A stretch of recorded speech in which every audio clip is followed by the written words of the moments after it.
Listening to the 9 to 5 Faith podcast. After it. Hello, everyone. Welcome to this episode with my friend Kristi Lowe. Kristi, how are you doing today? Really good. Good to be here. Yes, I'm so excited you're here and the first real estate agent that I have had on this podcast, which I'm excited about. Because the world of real estate is very foreign to me. All I know about it is I bought a house with it. So that's about as far as my knowledge goes. So you come about like everybody else does then whenever I find you. Yes. You're good. So that's about as far as my knowledge goes. But can you tell our audience a little bit more about you? Sure. So my name is Kristi Lowe and I live in West Texas. So anybody who is familiar with Texas usually identifies us from Dallas, and I live about between 5 and 6 hours west of Dallas in a town called Lubbock, Texas. It's a great place to raise kids, and we've lived here for since 1995, I think. And so went into real estate when my children went to elementary school about 12 years ago. And now I have one in college. And so it's been a blessing and a gift that I've been able to work outside the home, and fell in love with it. I had been a teacher before I was in real estate.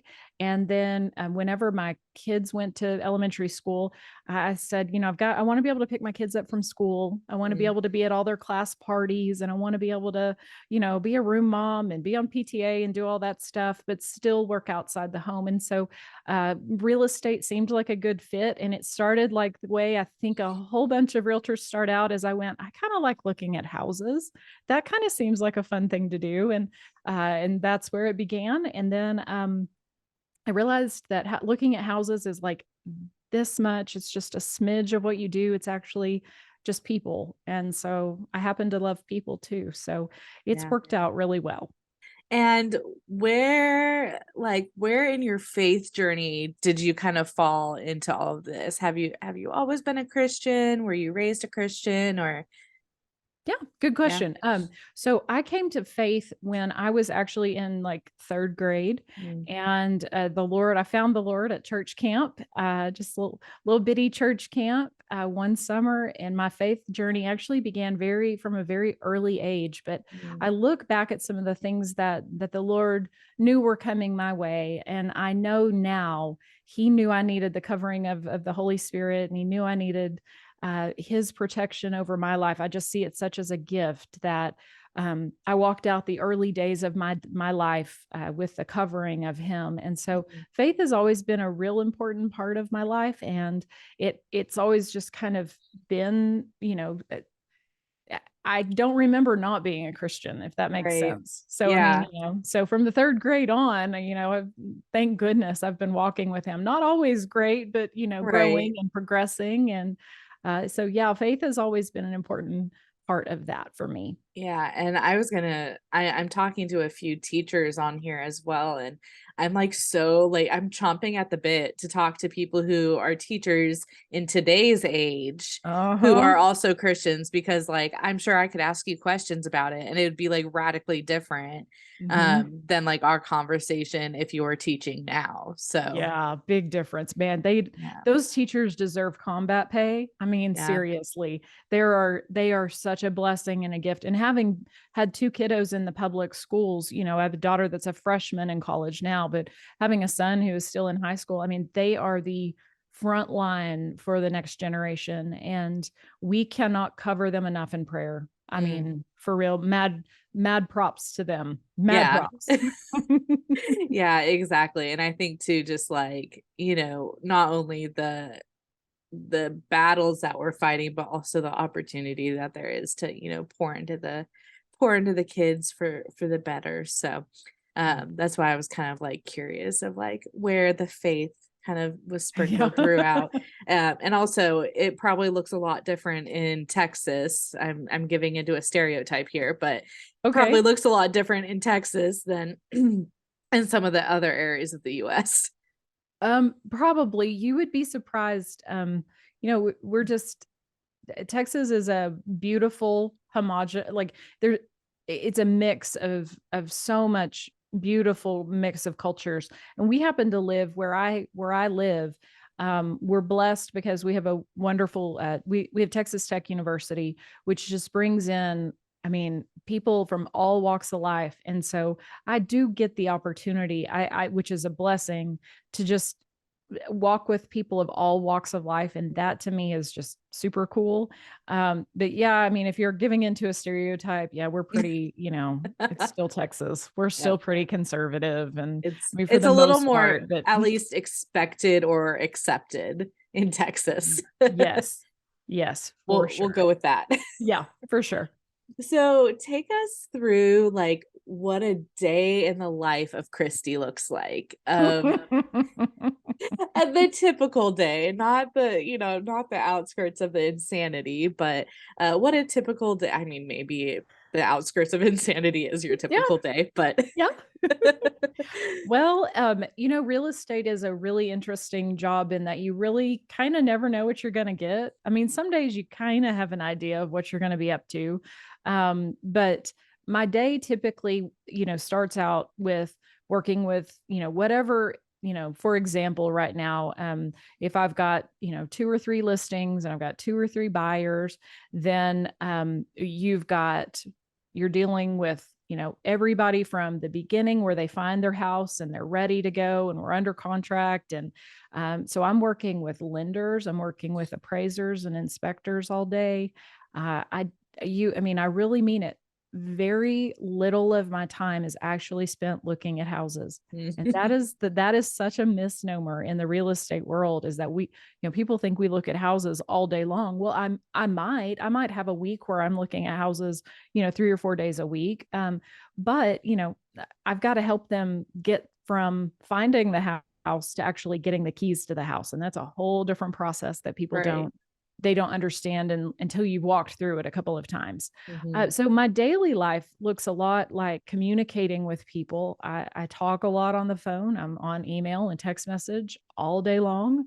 I don't even look at, on your iPhone, it'll show you like how long you were on your phone. Oh I, yeah.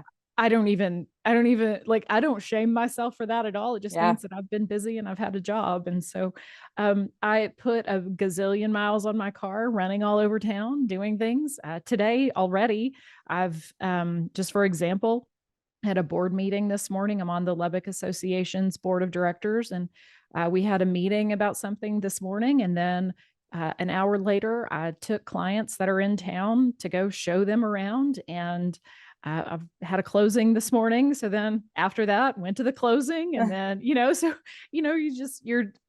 I'm moving all the time. Like I may be at my desk, which actually Mhm. happens to be right here most of the time. This is my dining room table. I work from home quite a bit, just because it's a mobile industry. Right. And so I go into the office a couple of days a week, and then sometimes in the mornings if I can work from my computer here, I do, Yeah. but I go into the office a couple of days a week. But I'm everywhere. Like, we don't sit still. I do not sit still very well, but I do quite a bit of work, just on the go every day. And you don't know what you've got until, you wake up that morning. Yes. I Um, can understand that. and then usually in the afternoons, it's usually mid-morning whenever people go, "Hey, we saw this house," and that's the thing about real estate, is that people will text you and go, "Hey, this house hit the market today. We'd really like to go look at it." So I just have to be flexible. I Mm. need to be able to go whenever somebody needs to see a house. I go see it. Mhm. We go see a house. My family knows. Thank goodness I have a sweet husband who is so supportive. And if I need to go show a house at 6:30, I'll leave kitchen, I'll leave dinner on the Yeah. stove, and then, or they'll make a grilled cheese sandwich, and we make it work at our house. But Mhm. you just have to be, the biggest thing is I've got to be flexible. Yeah. So, Gosh, yep. I could use a little bit more of that discipline in my life is to be a little bit more flexible.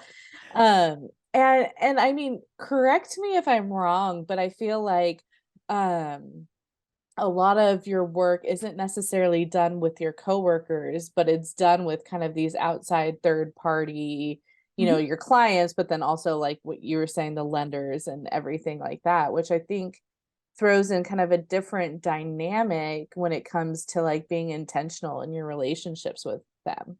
Absolutely, for sure. One of the biggest obstacles I as a young person had to learn when I first went into real estate was, like I said at the top of this, is that I thought this was going to be about showing houses. And what I realized is that it's just a service industry where we're helping people. Mhm. And I had to learn very quickly um, that my relationships with other real estate agents and appraisers and inspectors and your plumbers and electricians and roofers. Oh my goodness. Those are the people that make me, that keep my job running smoothly. Mm. And I had to learn, and I'm telling on myself here. I like to tell, I'd rather tell on myself than you find out from somebody else. So Yeah. I'll just tell on myself. Man, when I came into real estate, I was a little firecracker. Like I was just like ornery, Mm. and I had to learn, like I've got to keep in mind that my relationship with people is more important than anything, and Mm. not at the expense of my clients. What's in the best interest of my clients? Don't misunderstand me. It's that I used to just get real fiery. Like I'd be real fiery. Like, no, this is the right way to do it, or black and white, very black and white. Like, no, Right. this is right or wrong. And you get to a point where you just realize, like, we're going to find a compromise. We're going to find a solution. We just have to stay calm and work together. And so Mhm. one of the best things that real estate has done for me is it's just kind of grown me up in that I've learned that working together is 9 times out of 10, you can find a solution if everybody just keeps their Mhm. wits about them. So yeah, getting to work with people. I mean, I love it. I embrace it. It's always different. Real estate's always a challenge. It's never the same. You Mm. never have the same transaction twice. Yeah. So How does your faith show up in what you do? every day, Mm. every day. Um, on the front side of it, when I'm working with clients, there's times where I sit down with someone who's going through a divorce, Mm. and those are hard. It's hard because you're walking you're walking with someone through something that's really, really hard. You have people that have lost family members and they're selling their estate. Mm. That's hard. Yeah. So my faith has come into it in a lot of ways. First of all, from a just that Jesus is my moral compass. He's my reference point. So when I have to make a decision about whether something is right or wrong, I have to look to him to go, okay, is this okay? Am I going to be okay if you were in the room with me? Would you be okay with the decisions I'm making and the words I'm saying? Mm. I think that when it comes to my faith, I have to trust him because, in real estate, we don't, there is no salary. It's, whatever that phrase is, like eat what you kill. I don't like that phrase, but that's the only thing Right. I can think of to try to explain what I'm thinking about, is that it's, whatever clients you have and whatever they close, that's how you get paid. There's no Mhm. salary. There's no guarantee here. Right. And so my faith has had to come into play in trusting that Mm. he's going to provide for us and that he's going to provide for my family. And I don't put my eggs, I don't, what is it? You don't like, Put what all is it? your eggs in one Yeah, the basket. eggs in the Yeah. bag. No, no, no, no, no, no, no. I learned a long time ago. No, no, no. You don't do that. Um, we have to be very disciplined, and trusting that he's going to provide the people that he wants me to help. And when I see my faith show up in day to day life, and I hope I'm answering your Yeah. question, Yeah. it's it's that um I have to trust that whatever comes before me that day, that he's already there. He Mm. already knows what's going on. Whenever I find out that, a house is eaten up with termites, or that, the foundation is washed out underneath a house, he already knew. I mean, like, he knew that whenever before I ever saw the house. Yeah. And so I have to trust him and go, okay, what are you saying here? Where are you? And I do that whether my clients are believers or not. I mean, I help people of all walks of life. I don't care if you're purple or, Right. whatever. It doesn't matter to me. But my job is to represent the Lord and walk accordingly, no matter what comes in that way. Does that make Mhm. sense? Yeah, it does. And I think too, one of the things that as you were talking is just one thing I've been working through too is God being in the little things. And I think Yes. that there's a tendency to like over spiritualize our relationship with God and like being Sure. I'm reading this book right now and it's like do you only go to God about the big things? Yeah. Like, do you only like sit at his feet over like the big spiritual things, or you don't go to him because you're like, oh, it's like not that big of a deal. But like when it comes to like termites in a house, it's like, Yeah. oh no, God's already there, even though it's not this big theological, spiritual, Yeah. fancy, sacred kind of thing. Yeah. God is even in the small things. Well, and I'll see him show up. It's really, I get to just kind of sometimes I just get to see it happen. Like I'll have friends that are believers, or that I'm working with a client, and they're like, "Well, here's what we've been praying for." This Mm, is, and when I get to see him provide that, a friend of mine looked, and I'm pretty patient. Like I mean, like, it may take you 2 years to find your house. I don't care. mm, Like, if it yeah, takes 2 years, it's your house. You got to live there. So I don't care how right. long it takes. And I mean, I had a friend that looked for a real long time. They knew what they wanted. They had a vision for what they felt like God had was calling them to and what they really wanted. And Yeah. I think what's beautiful is that the Lord loves us, but like a good daddy, Hmm. sometimes he just gives us what our like he gives us good things. Hmm. And I watched this sweet friend of mine, my clients are also my friends and my friends are also my Right. clients, which is such a gift. But Mm. they got this house that they had really had in their mind, and it was the right price, and it was the right, and I mean it had the right, I mean it had the right front porch, and it was just perfect. And when I Yeah. get to see him meet people that intimately, Yeah. um or whenever and in recent years we've had so much like that frenetic, sorry, just that frenzy Yeah. of oh my gosh, real estate for the past couple of years has been insane. Yeah. And we'd have 15 or 20 offers before like noon on a house. And I remember, like, there were a couple of times where I would sit with my clients, and they're sifting through you know 3 or 4 or 5, sometimes 10 cash offers. And how do Mm. like, how do you know which one to choose? And Right. then you'll see what'll happen though is they'll just like something in them. I'll go, I think we're supposed to go with this one. And Hmm. I get to, I just get to be like a vessel here.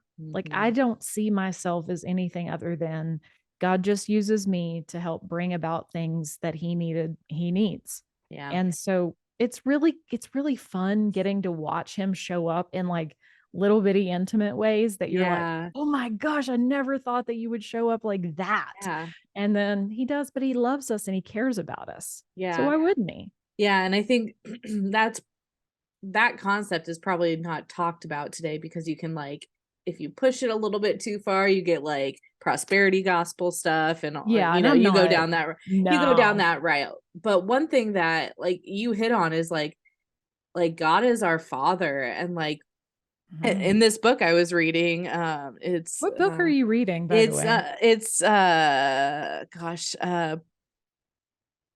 pray like monks live like fools. I might Okay, I've have that heard. backwards. It might be live like fools pray like monks.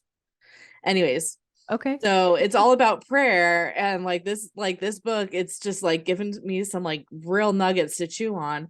And he was saying like even after like him as a dad, the author as a dad went out and had like a really hard day and like just kind of spiritually kind of toilsome day, and he goes home and he hangs out with his kids, and his kids say, "Hey, can we go get some ice cream?"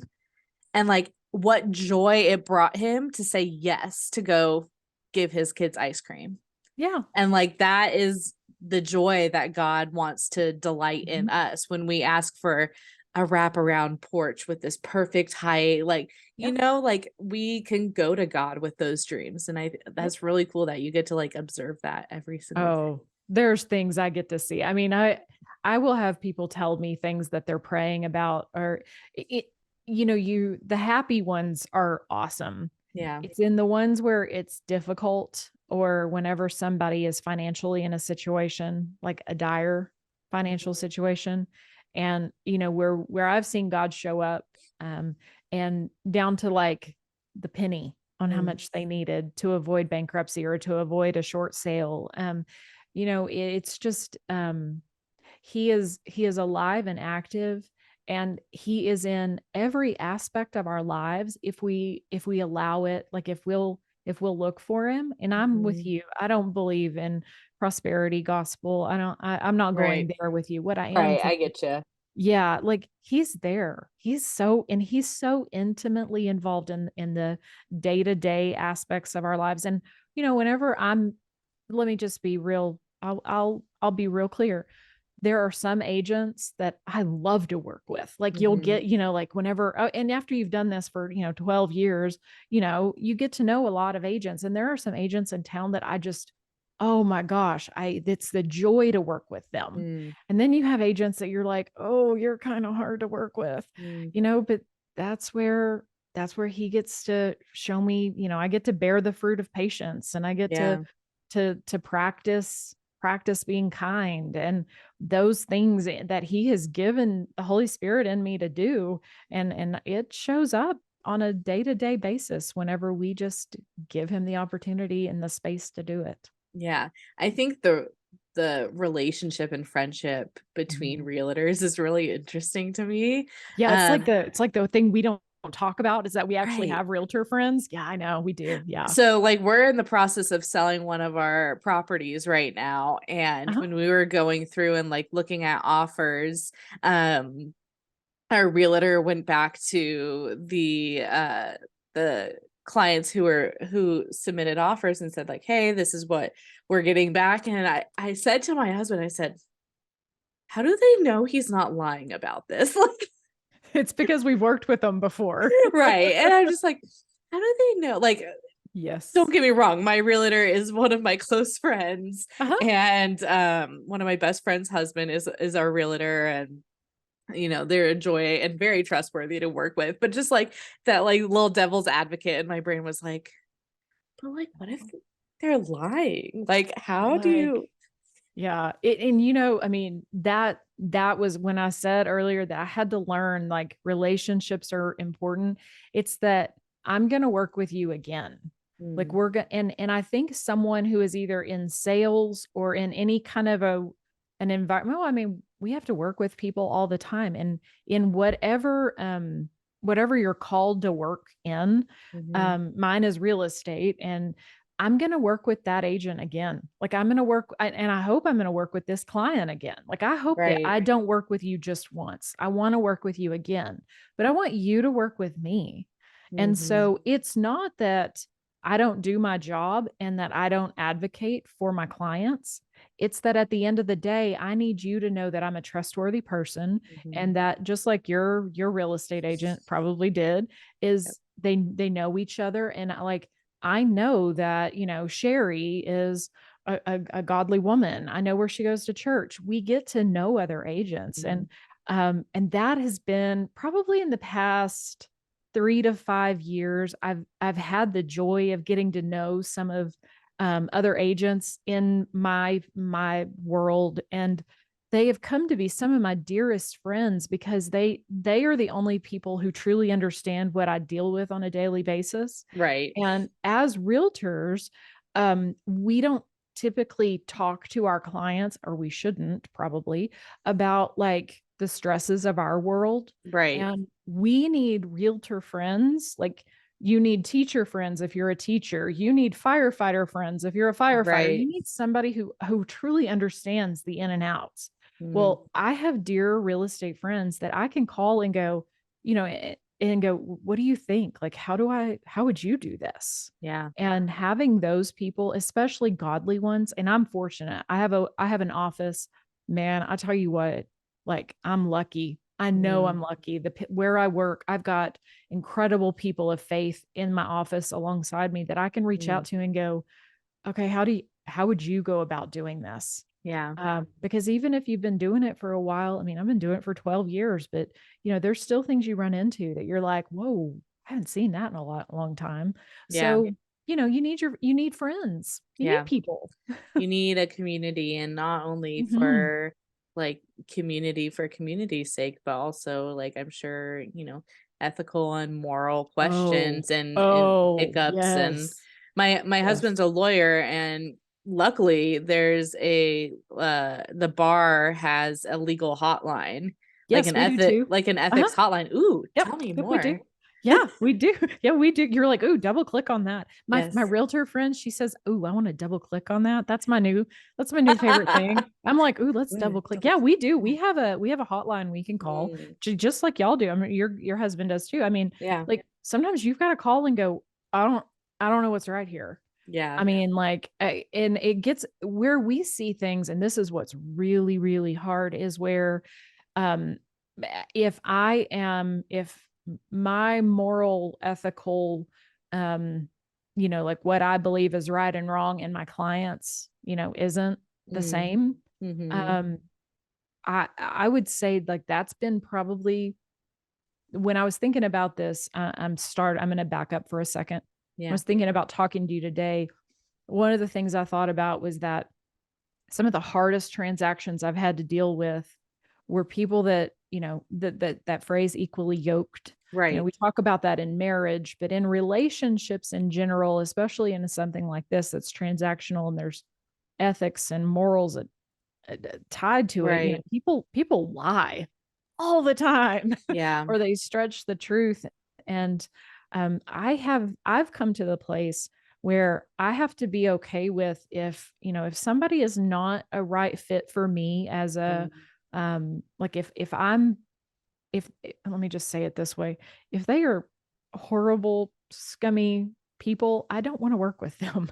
Like right. I know that sounds terrible, but like I I I don't want to put myself in a position where I'm going to have to compromise ethically or morally what, is right or wrong, especially like whenever the racial tensions that we've all been dealing with, globally for years now. Racism is a terrible, horrible issue Mhm. if you have a client that has said to you, I'm not going to sell to someone of this Mm, nationality, or whenever you're in someone's home and they say, well, do you think that they are of this nationality? mhm. Well, I don't care. Like, Right. it does not matter to me, but you can't discriminate based on someone's race. And Right. so that is I mean, and I'm kind of, I Mm, know this is, I'll just tell them, I'll be like, does that matter? yeah. I'm like, if you don't like me because I called that, I was Right. like, no, sorry. But Yeah. no, and so I have found that knowing who I am and knowing what I believe Mm, is going to cost me at times because I could, look the other way or swallow or swing into it. And that's not mhm. right. And Yeah. it's not ever worth a commission check Right. for that. Do you Yeah. understand what I'm Oh trying to yeah, say here? Like, absolutely. it's not worth it. Yeah, I think one of the most poignant and underestimated or undervalued things that business owners can do, or people who work in a business, is to tell the client or the customer, you're not a right fit. We're Yep. not a right fit. And you have to do that. So, I will say I don't have to do that a lot Yeah. because I get along with people, or I try to get along with people, but I have had to fire clients. I mean, Yeah. that just it's gonna that's gonna I that's not ugh, I would hate that. Yeah. But I've had to. I had somebody trying to commit insurance fraud one time, and I was like, I don't think I'm the right fit for you. Yeah. I was like, I think maybe you could be better served with another agent. I mean, Yeah. it's rare. You don't have to do that very often. Right. Thank goodness. I mean, I can only Right. count on one hand the number of times that's ever happened. But yeah, I mean, yeah, if somebody's trying to commit insurance fraud, I'm like, no, sorry, I'm not going to look the other way on that. Right. So yeah, but other than that, really and truly, what I believe is that God puts before me the people that he's called me to work with. I trust him for that. Mm. And that's where I've found so much peace, is because I don't worry. I mean, I think we have people who do a lot of striving and like really trying to, like, I got to get a new client, or I got to get that client, or I got to get, and I'm like, no, no, no, no, no, no, no, no, Yeah. no. God's going to provide those people for me. Yeah. And I think too, like in the business world, the businesses that aren't willing to say no to a customer or a client Sure. probably have their eyes set on the wrong thing. Yes, I would agree Because with that. because if it's just a money making opportunity, like at the end of the day, yes, we all need to make money. Like Of you course. you need Sure. money to live. Like, Sure. but if you're not looking out for the humanity in the situation, Yeah. then like you're you might be acting outside of moral guidelines. And if you're a Christian, kind of what kind of higher calling we're called to live out. Right. Well, and I think it comes down to a matter of you're putting a a commission check Mhm. above what is in the best interest of a human, and Mhm. that's never okay. Yeah. So, yeah, I Oh, get it. so important. Yeah. So deep. Whew. Deep breath. Deep breath. Whew. We just jumped right in there, We didn't we? did. Well, Um, I don't do superficial conversation very no, well. me No, me no. I'd neither. I'd much rather have meat and potatoes than Yeah. yeah, I love it. yeah. And I think too, like this is the stuff that is very real and is a hard reality for a lot of Christian business owners and Christian like workers out in the workforce. If Mhm. you are out in the workforce, like these are things that you're having to come across. And I don't get me wrong, like I've never been the decision maker for a multi-million dollar company or anything like that, so I can only speak to what I know and what my experience is. But I also think that the world would look radically different Mhm. if Christian business owners and Christian workers in the workplace lived out their faith. Yes, absolutely. 100% agree. Because Yes. I also lean back on there's that one stat of like um if all Christians tithed Mhm. 10%, like there would be no more global poverty, like No. the churches would be funded 10 times over or Yeah. something ridiculous like that. And Yep. so like one, hopefully that's a little conviction for anyone listening. Two, but like Slide that right in. point that right in. Um but on the flip side, like it's not just about like what God calls us to do, but how he calls us to live in our Mhm. life. Yep, I agree for Yeah. sure. Yeah. So let's pivot a little bit into, we talked about how you interact with your what contractors maybe is the Yeah. best, for like your contractors that you work with and then also your clients that you work with. And talk a little bit about you and how you maintain and um continue your relationship with God throughout your workday. Well, I think it starts in the morning. It better start before 8 a.m. because at 8 a.m., like the phone is going to be ringing and Mm, people will text you at all hours of the day, by the way. Oh my yep. goodness. So for me, it's got to start early in the morning. I'm typically an early bird anyways. I'm usually the first one awake in my house. For me, it is a consistent time with the Lord. It Mm. is about meeting with him, spending time in scripture and in prayer. I do, and I'm not plugging anything here, but what Yeah. works for me is this is my second year through going through the Bible recap with Mm. Tara Lee Cobble.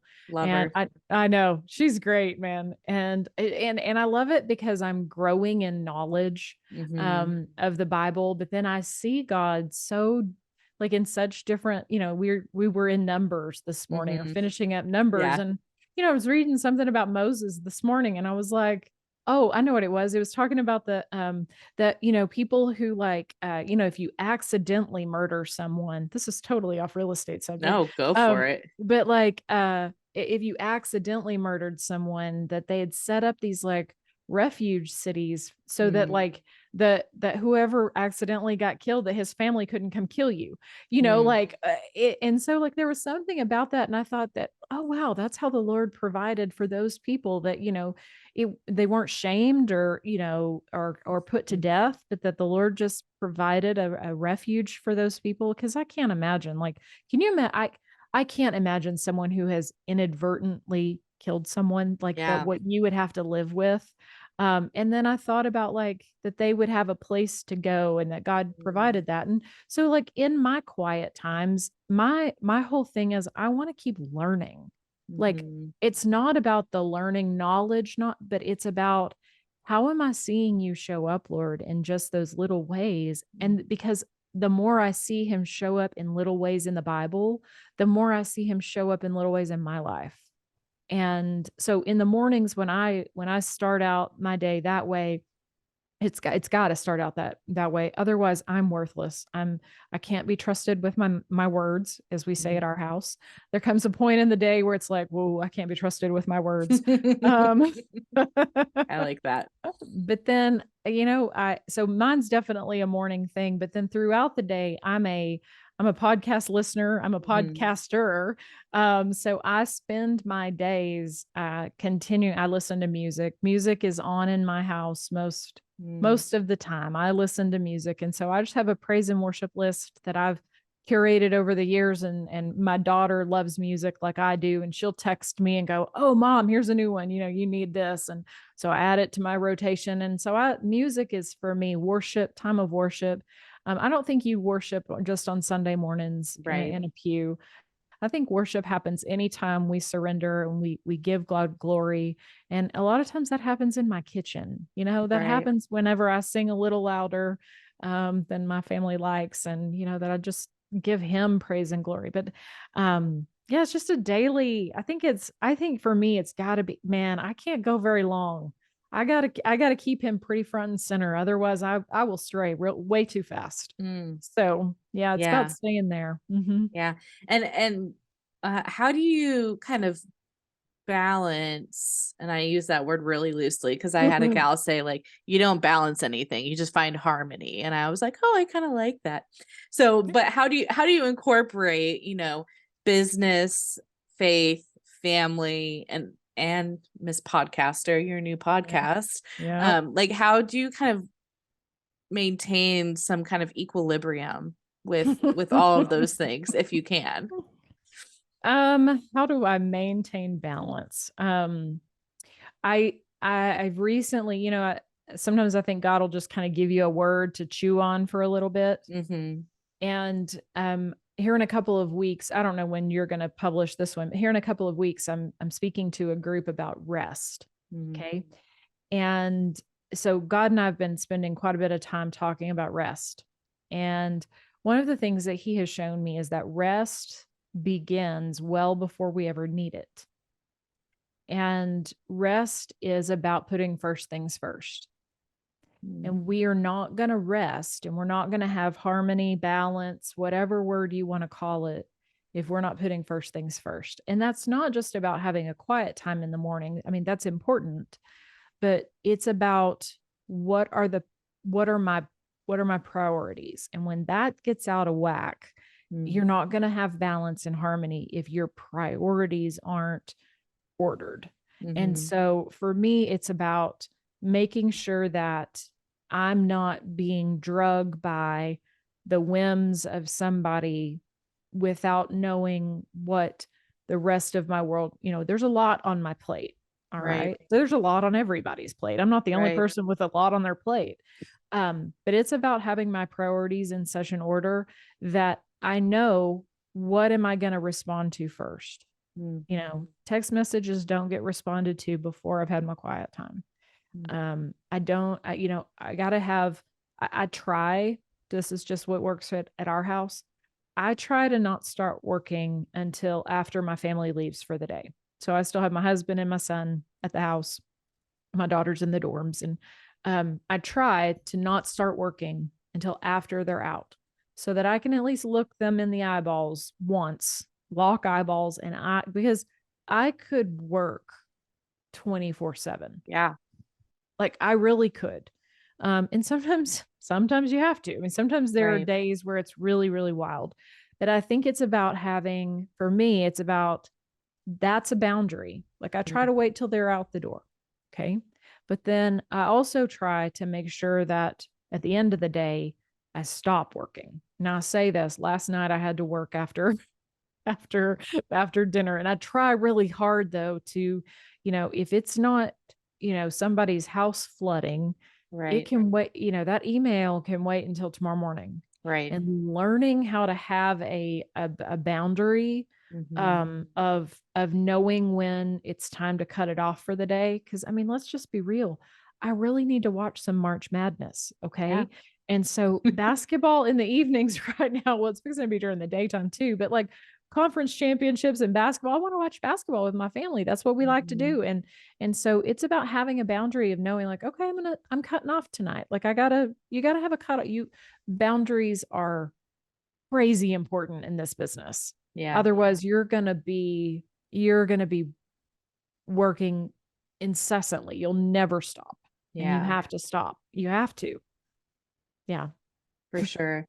And one thing our pastor at my church says is you show you show what you love and show what you prioritize in life with your time and your tithe, meaning your money. So your Mhm. time and your money, like what where are you investing your time and your money, and that is where you'll find your heart. Yeah. And Right. so it's really cool that you've set up those boundaries for your time that Yeah. you know I started a podcast. You and I were talking about this yeah. before we started recording. Is I started a podcast about 6 months ago that's unrelated to real estate, Mm, and it was definitely something God put on my heart to do.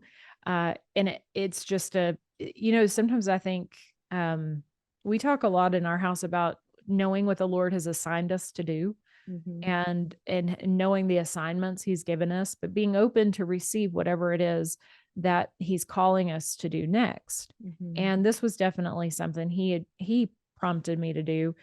So that's kind of been a little bit of a stretching season, learning how to do something new, but then that's been Yeah. fun. Yeah. But at the same time, knowing that if he's called you into it, he's going to provide what you need. But where were we going with this? What was I I was just talking lost about my money and time was what I oh, was. you can tell like if you look at your calendar, Mhm. you can tell what your affections are. Look at your Mhm. calendar. It'll show you where your affections really lie. Yeah. Your calendar in your pocketbook for sure.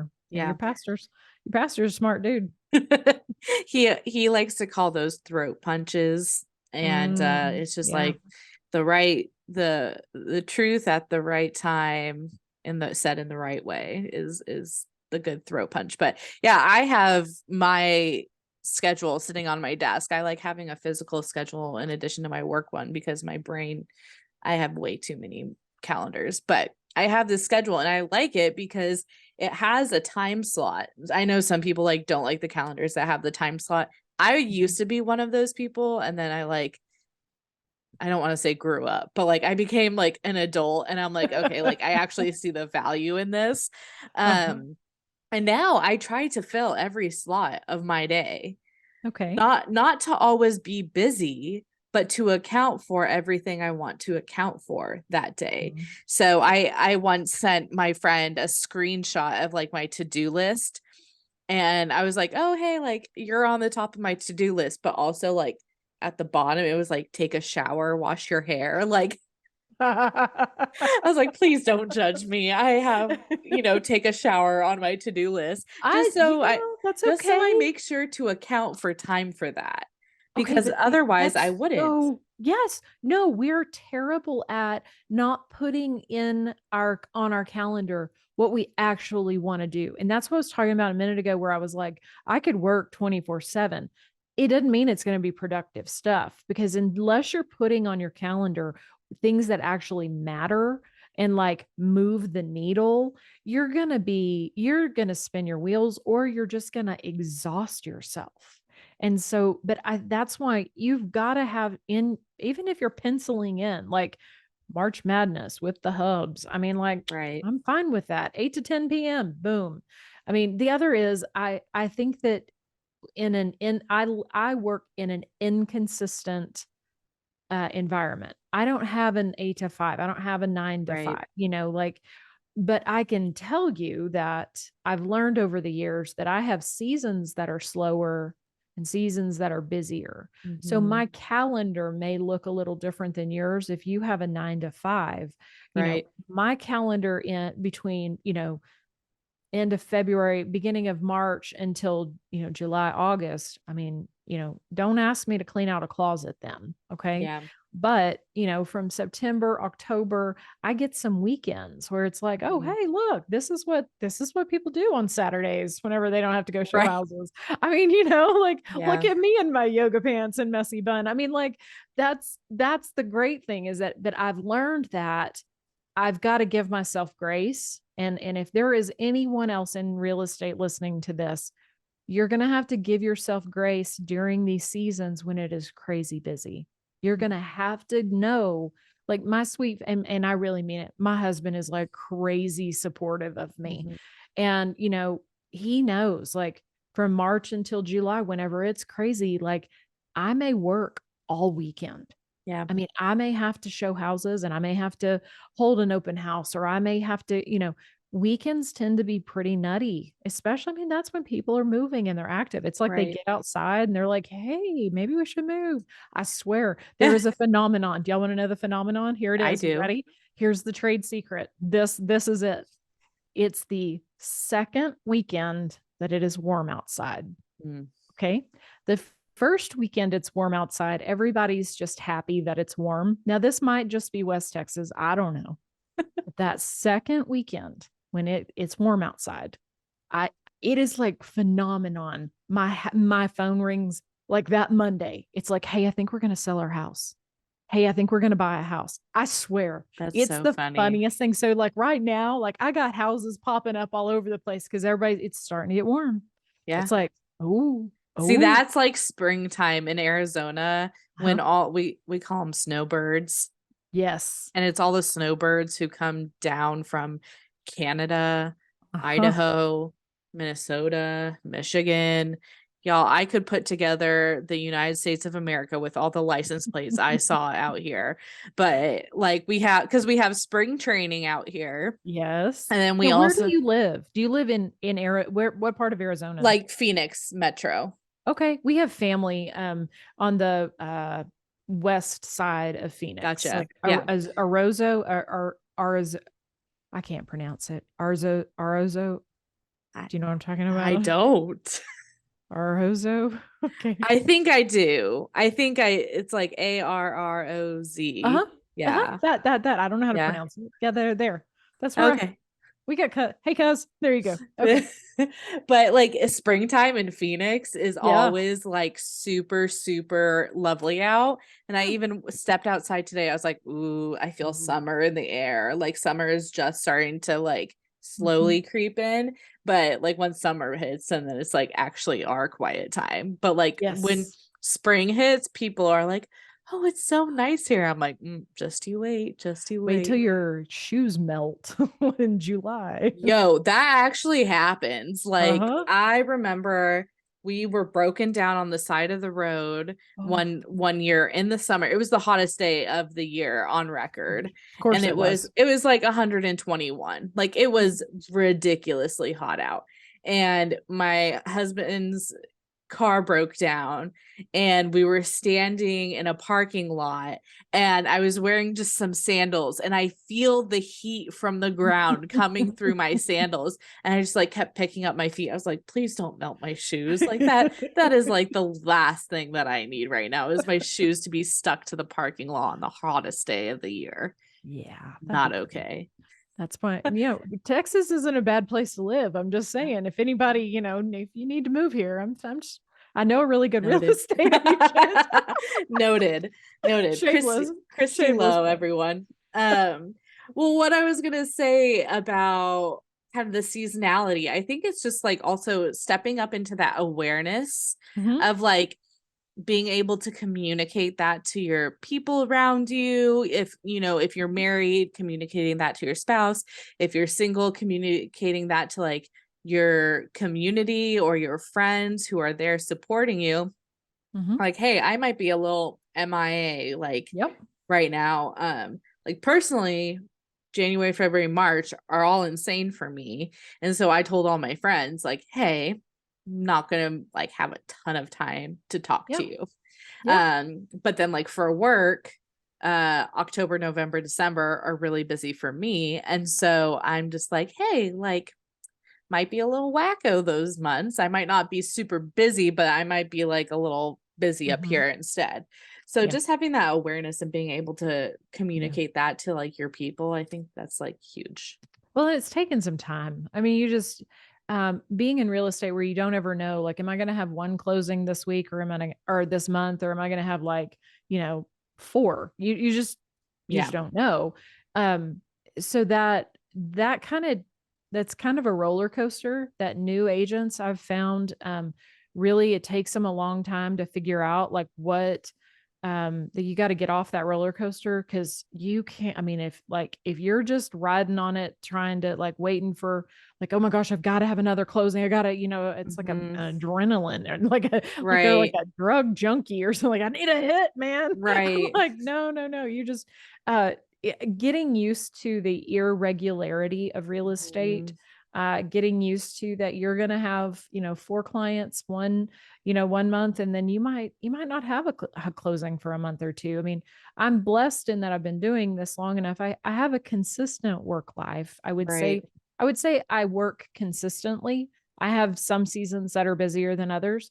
But if you're newer in business, you may not have a closing for 3 months. You may go for a long while. And what's very difficult as a new agent is that we start looking to the left and our right at other agents around us. And I'll tell you, that has been, you can't look you can't look to the left and the right. You can't compare your life and what your clients and what you're doing to another agent, because they Mhm. may have been doing it for 25 years. They Yeah. may have 2 decades in the business compared to you. And so that's definitely something new agents I see a lot of, is like, you just have to, it just takes time. Yeah. It takes time. Yeah, I always like to use the comparison of like a duck in water because, like, while they might look all like regal and Oh calm yeah. on the top of the surface, like underneath, their Oh feet yeah. are like paddling back and forth. And I'm like, you never see kind of the ugly side of these other Yes. people. Not saying like they're mean or bad people, but like you don't see the hardship, you don't see the difficulty, you don't know what their home life is like, you don't know what their spiritual life is like.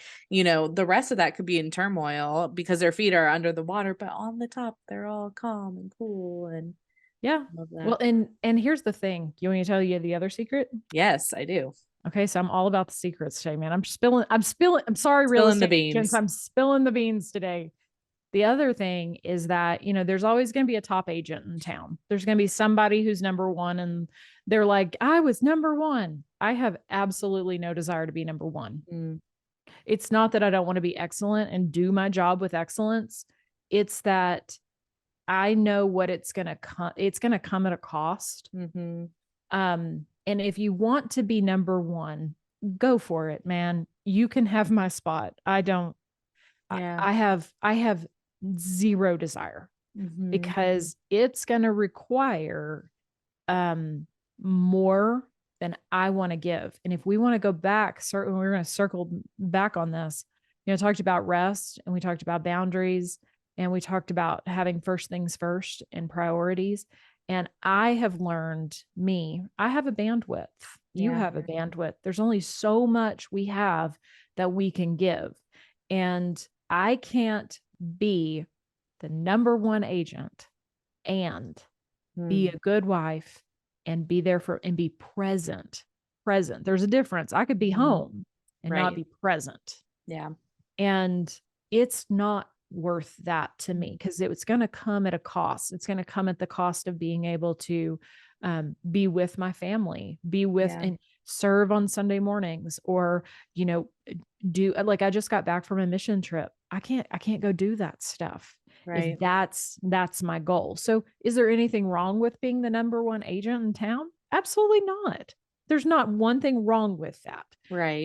And if God has equipped you and that's what, but for me, Mhm. Kristi Lowe, I'm totally okay with doing exactly what God puts before me and knowing that it is totally enough. Yeah. And that's freeing whenever, somebody can say it's okay to be number two.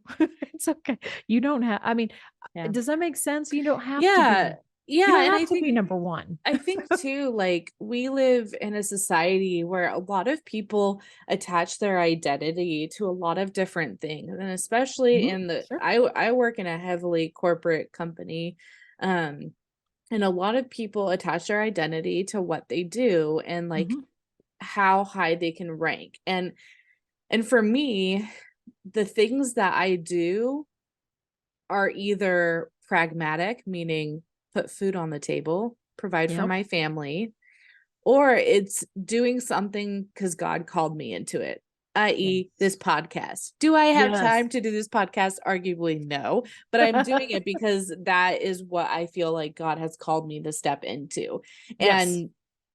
And when we are able to do those things and seek those things, and God is able to put those things on our path, I think success means a little bit less, in my Ding. opinion.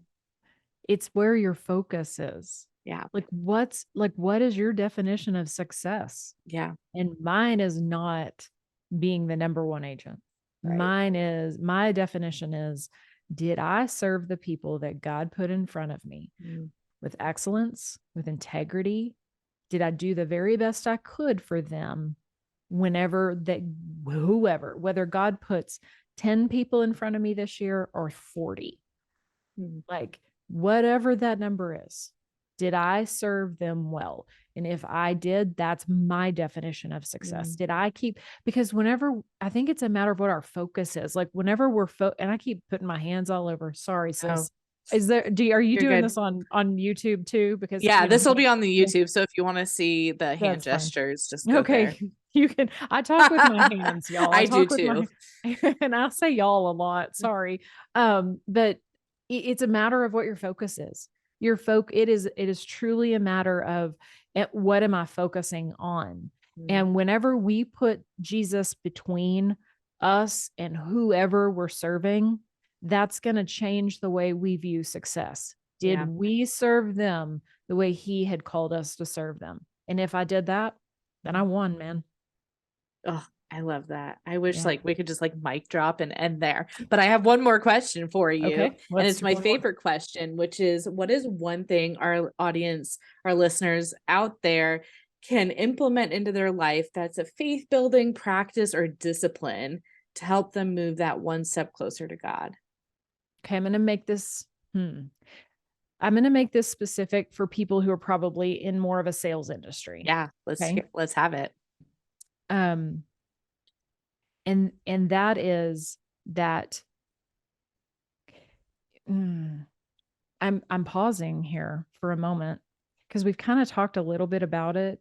Um, but I would go back to that my peace And the way that if you want to operate from a place of peace in real estate or in any other sales position, it comes from where you place your trust.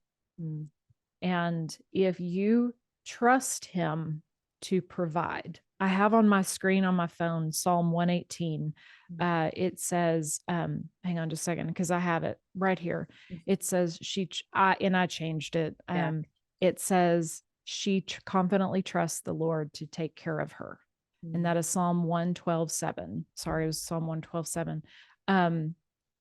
But without putting trust in between ourselves and our job, we're not going to find peace, and we're always going to be striving. We're always going to be kind of like you talked about that duck. And I would tell whoever if I could tell every single real estate agent, God is going to provide everything you need. You have to trust him with putting before you exactly what you need. So for me, it's daily surrender to, do I trust you with what you've set before me? Do I trust you? Me. Do I trust the Lord?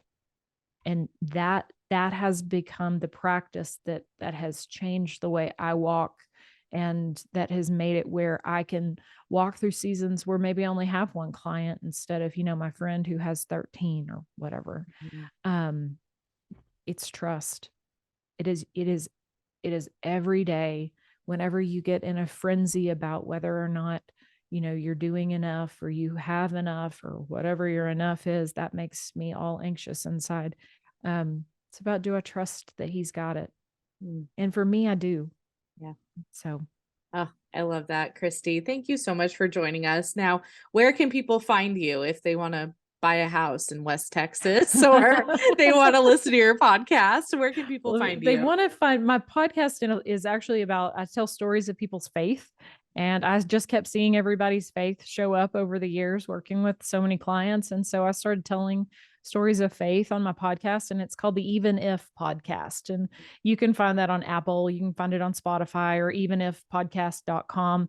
We're on Instagram and Facebook. You can find us there. And that's us. It's just me and all my friends, and we show up and tell stories, and man, God's just so good. And it's a fun it's not a creative outlet, but it's a fun outlet to get to share those stories. And it's a fun augmentation to my little real estate world. So thank you for having me, for inviting me to come on the show. Thank you for joining me. Yeah, absolutely. Brings me so much joy, and just appreciate all of what you're willing to share, especially in, some uncertain and tumultuous real estate industry times. Yeah. Find you a good one. That's what I would say, is find a good real estate agent, somebody you can trust. Yeah. There we go. Thanks, Kristi. You're so welcome, Paige. Have a great day. Thanks for joining us. If you liked what you were listening to, make sure you subscribe and hit those 5 stars, and we'll catch you on the next episode.